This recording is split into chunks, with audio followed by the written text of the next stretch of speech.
Hello there, it's the corner filament, the corner of fun, the filament corner, and this is going to be a quick little video on some head pins, specifically the free ABS head pins we did of Batman, Godzilla, and the cat medallion, which, you know, it's a medallion, but it's a head.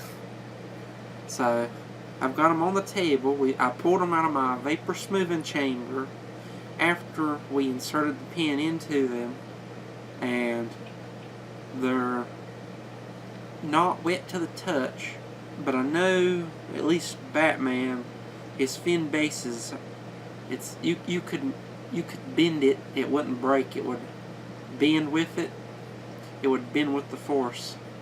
So I'm hoping by tomorrow that will be out and he will be back to his more solid self. But I figured I'd show them to you. So here's the Godzilla, and I don't know if you can see the shine on him. Oh yeah, you can see the shine, just shape's not real good. There we go. The side. The shine is excellent. So yeah, he's got plenty of shine.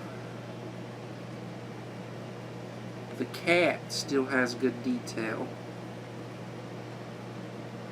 You can see his tongue and his hard two, to see all that. Right, here's for his all tongue. the shine. And here's his two teeth. There's his nose and his eyes and his ears. He is real shiny, that's for sure. Oh, I was catching it that time. Now, Batman's a little bit more melted together. As you can see up here at the top, those bent a little bit. They're just so thin at the end that the acetone, it naturally got pulled down because of gravity. I had them sitting like that right there. So gravity naturally pulled those down. And, well, for the most part, his cowl and his face were defined, but they were only defined by a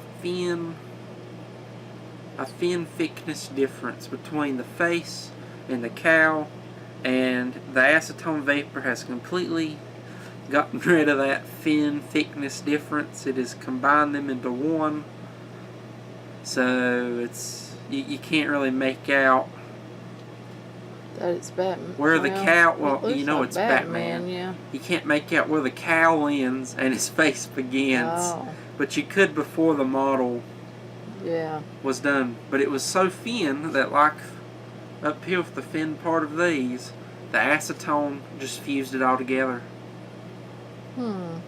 But yeah, I mean, I can make out that that's still Batman. Yeah, I can too. Shiny Batman. So yeah, that's the three that we did. My vapor smoothing is simple. I don't use anything electrical. I know some people use rice cookers and stuff. I get this kind of success just using a paint can and some magnets, and I get this kind of success out of it. So as far as I'm concerned, that's fine with me. They look nice to me. Yep. I think the blue may hold a little bit more detail than this black, because the King Kong head we did, it felt like you could easily recognize the details still, whereas this is kind of lost in the shine. Yeah. But that's just down to filament at the end of the day, more so than the method used. But yeah, if you all like this, maybe give it a like. I've got plenty of other videos around 3D printing. And if you're interested in seeing my vapor smoothing method, feel free to let me know down below. It's, like I said, just a paint can, some magnets, and it does this kind of results, which is good enough for me. You know, It's shiny. Yeah, very shiny. So yeah, with that said, thanks for watching, and I hope to see you on another video.